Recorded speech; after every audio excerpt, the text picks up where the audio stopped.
முக்கிய செய்திகள். சியாச்சின் அருகே இந்திய எல்லையில் சாலை அமைக்கும் சீனா. பணிகளை உடனடியாக நிறுத்துமாறு வெளியுறவு அமைச்சகம் எச்சரிக்கை. மேற்கு வங்க ஆளுநர் ஆனந்த் போஸ் மீது பாலியல் புகார். வெட்கக்கேடானது என திரிணாமுல் காங்கிரஸ் கடும் கண்டனம். உத்தரப்பிரதேசத்தில் போட்டியிட பாலியல் குற்றவாளியின் மகனுக்கு சீட். பாஜகவின் லட்சணம் இதுதானா என மல்யுத்த வீராங்கனைகள், எதிர்க்கட்சிகள் கடும் எதிர்ப்பு.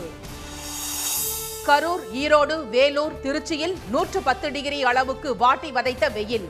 பல இடங்களில் ஆலங்கட்டி மழை பெய்ததால் மக்கள் மகிழ்ச்சி.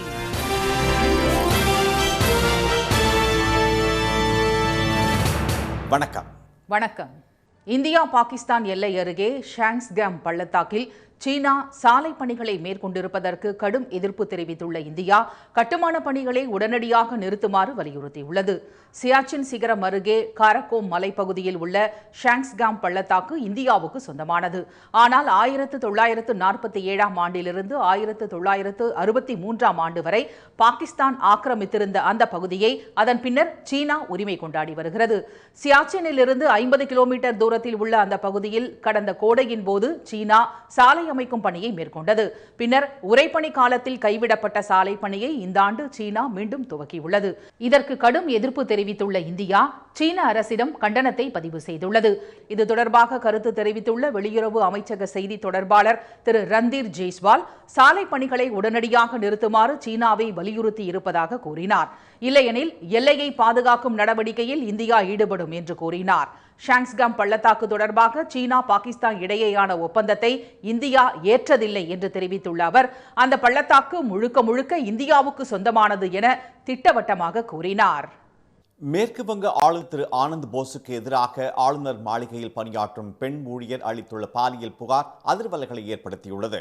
ஓய்வு பெற்ற IAS அதிகாரியான அவர் கடந்த 2022ஆம் ஆண்டு முதல் மேற்கு வங்க மாநில ஆளுநராக பணியாற்றி வருகிறார். இந்நிலையில் ஆளுநர் திரு ஆனந்த் போஸ் பாலியல் தொந்தரவு அளித்ததாக கொல்கத்தா ஆளுநர் மாளிகையில் பணியாற்றும் ஒப்பந்த பெண் ஊழியர் பரபரப்பு புகார் அளித்துள்ளார்.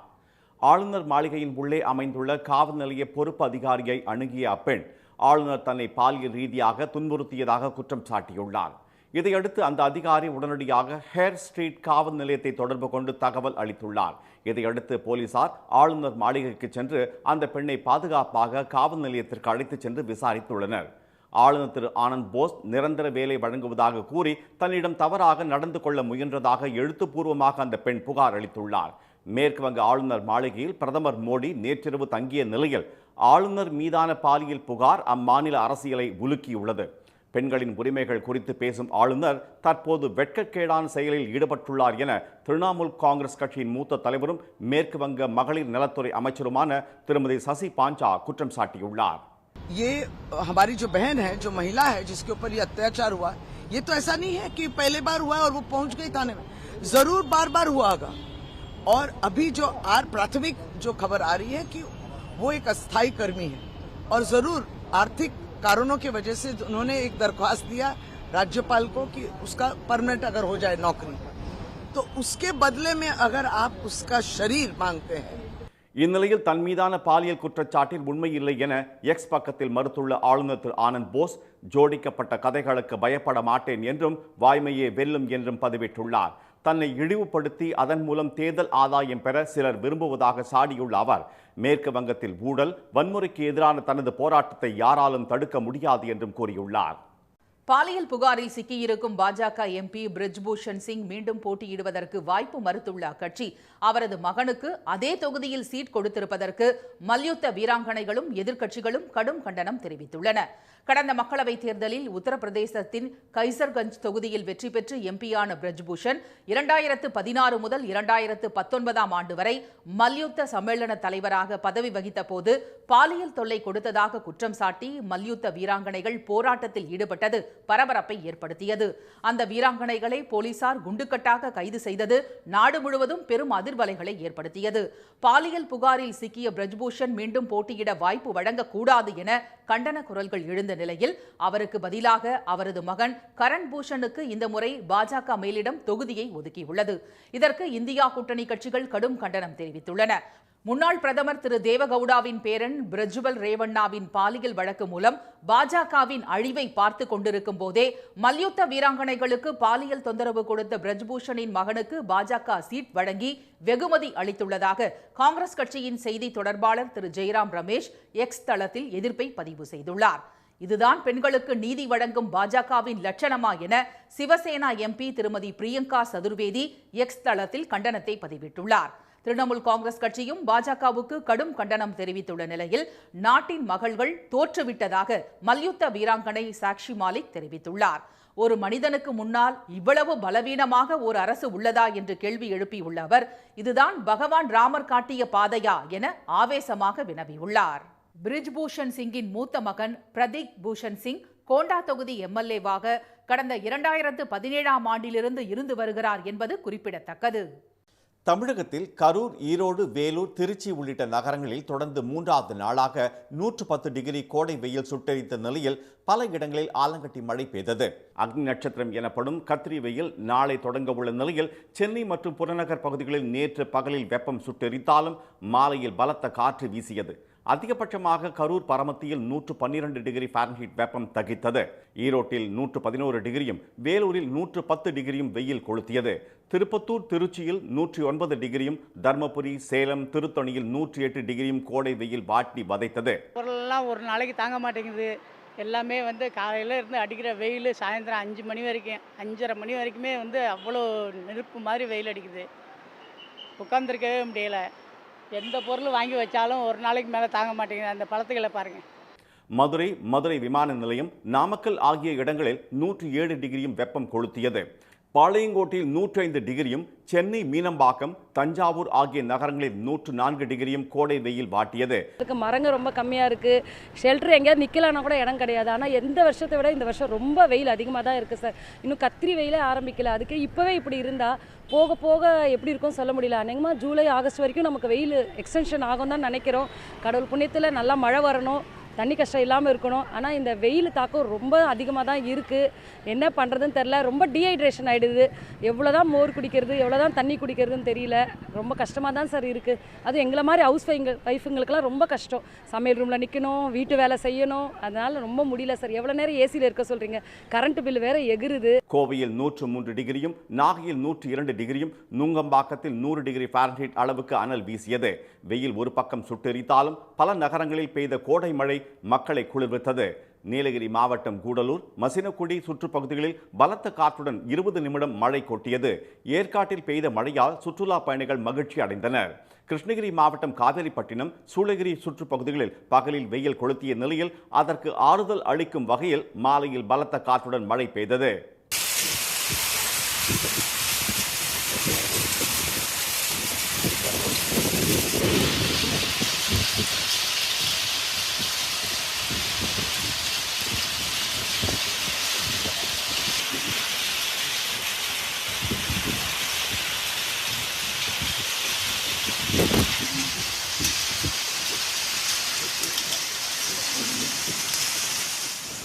கிருஷ்ணகிரி மாவட்டத்திற்கு வெப்ப அலைக்கான ஆரஞ்சு எச்சரிக்கை விடுக்கப்பட்ட நிலையில் திடீரென பெய்த மழை அப்பகுதியை குளிர்வித்தது.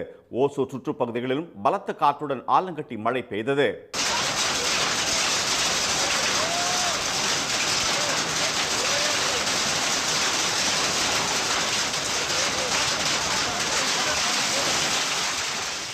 சூறைக்காற்றுடன் கொட்டிய மழையால் மாந்தோட்டங்களில் மாங்காய்கள் கொட்டியதால் விவசாயிகள் கவலையடைந்தனர். நாமக்கல் மாவட்டம் ராசிபுரத்தில் அரை மணி நேரம் பெய்த மழையால் சாலைகளில் தண்ணீர் பெருக்கெடுத்து ஓடியது. வாணியம்பாடி சுற்றுப்பகுதிகளிலும் ஆலங்கட்டி மழை பெய்தது.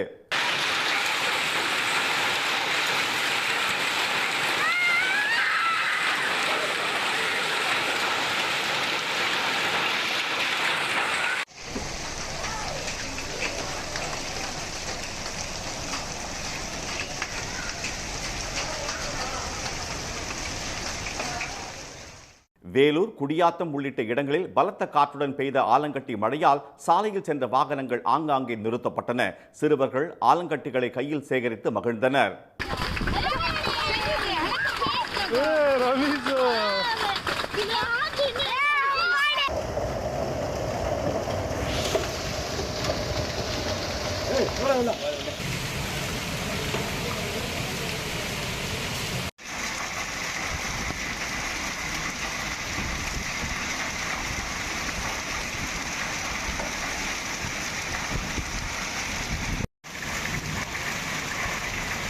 தருமபுரி மாவட்டம் பாலக்கோடு, மல்லுப்பட்டி, சூடப்பட்டி, ஜக்கசமுத்திரம் உள்ளிட்ட இடங்களில் மாலையில் கொட்டிய ஆலங்கட்டி மழை பகலில் கொளுத்திய கோடை வெயிலுக்கு இதமாக இருந்தது.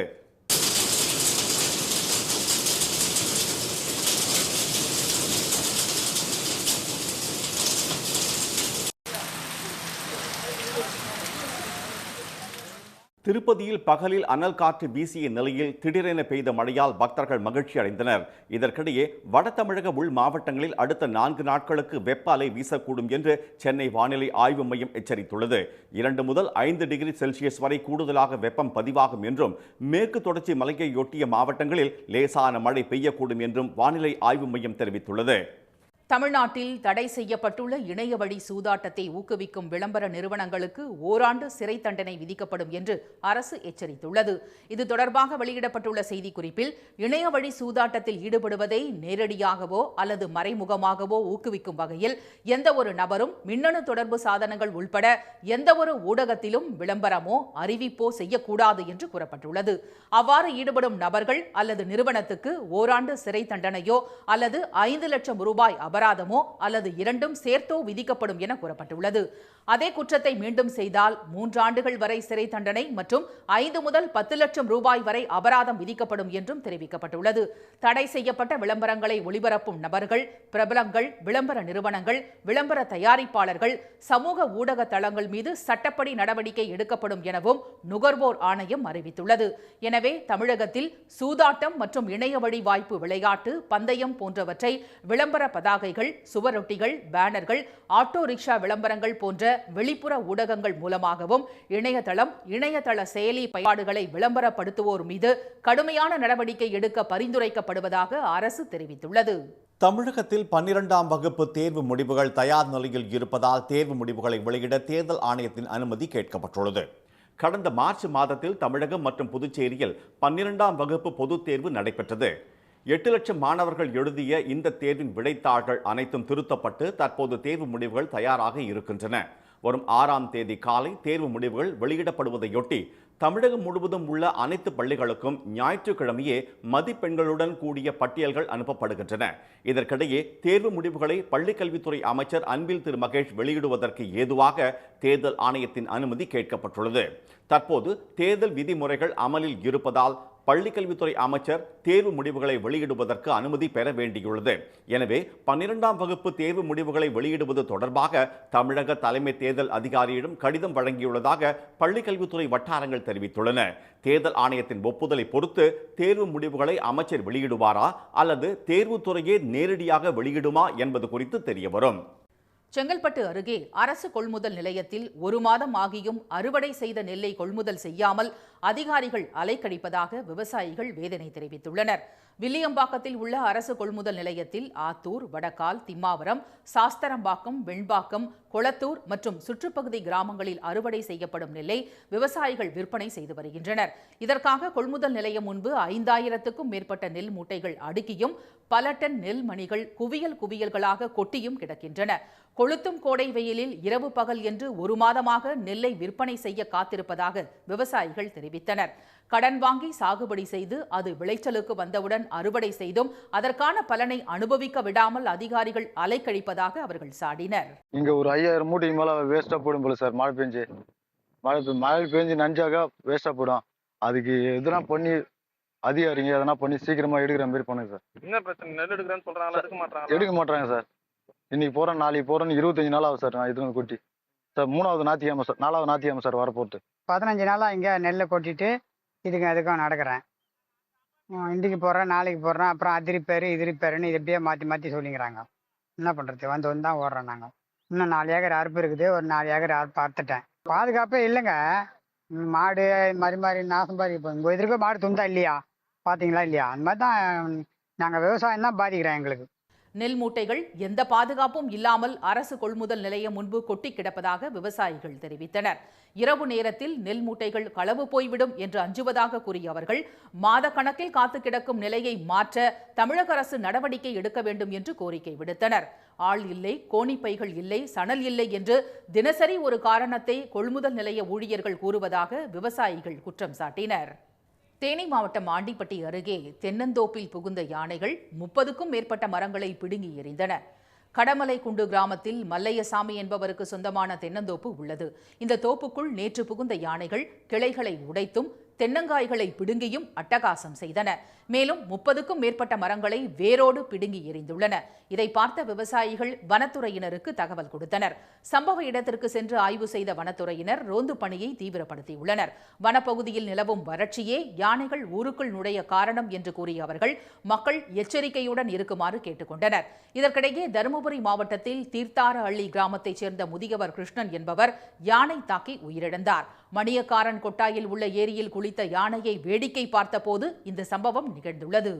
சென்னை அடுத்த ஊரப்பாக்கம் அருகே 200 அடி ஆழமுள்ள கல்குவாரியில் மூழ்கி உயிரிழந்த கல்லூரி மாணவர்கள் 3 பேரின் உடல்களும் 9 மணி நேரம் தேடுதலுக்கு பிறகு மீட்கப்பட்டுள்ளது.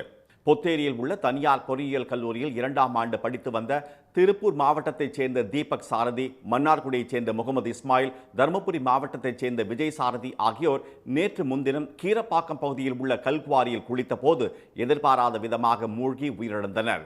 அவர்களுடன் சென்ற கல்லூரி மாணவர்கள் 2 பேர் கொடுத்த தகவலின் பேரில் போலீசாருடன் தீயணைப்புத் துறையினர் அங்கு சென்றனர். இரவு நேரம் என்பதால் மாணவர்களின் உடலை தேட முடியாமல் திரும்பிச் சென்றனர்.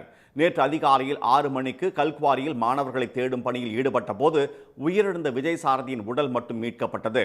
200 அடி ஆழமுள்ள அந்த கல்குவாரியில் மேலும் 2 மாணவர்களின் உடல்களை தேடுவதில் சிரமம் ஏற்பட்டது. இதையடுத்து சென்னை மெரினா கமாண்டோ வீரர்கள் வரவழைக்கப்பட்டு ஆக்சிஜன் சிலிண்டர் உதவியுடன் தேடும் பணி மீண்டும் நடைபெற்றது.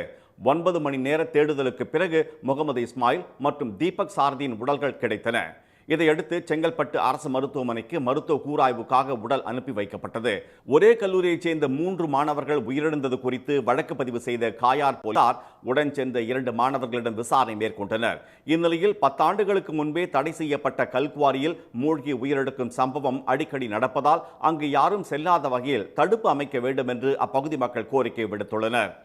சென்னையை அடுத்துள்ள மாமல்லபுரத்துக்கு சுற்றுலா வந்த ஜப்பான் நாட்டு தம்பதி கொளுத்தும் வெயிலை சமாளிக்க மின்விசிறியுடன் ஏசி வசதி உள்ள நவீன ஆடை அணிந்து புராதன சின்னங்களை கண்டு ரசித்தனர்.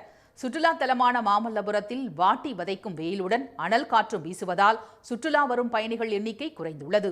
இந்நிலையில் ஜப்பான் நாட்டிலிருந்து மாமல்லபுரத்திற்கு வந்த இசாமு கெய்டோ தம்பதி வெயிலை சமாளிக்கும் வகையில் நவீன முறையில் தயாரிக்கப்பட்டுள்ள குளிர்சாதன ஆடையை அணிந்தபடி கடற்கரை கோயில், 5 ரதம் உள்ளிட்ட புராதன சின்னங்களை சுற்றி பார்த்தனர்.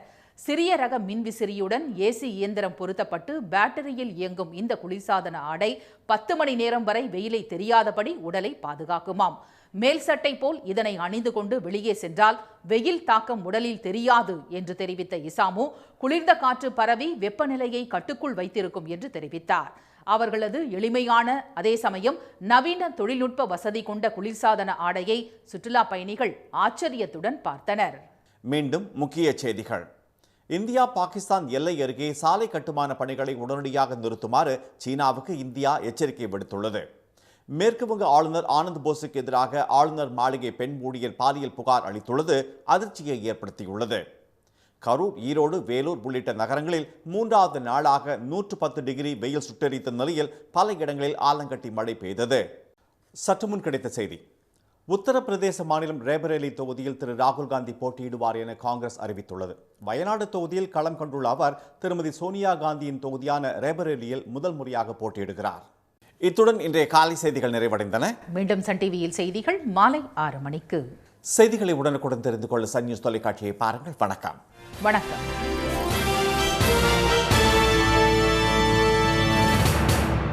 உடனுக்குடன் செய்திகளை தெரிந்து கொள்ள சன் நியூஸ் பெல் ஐகானை கிளிக் பண்ணுங்க.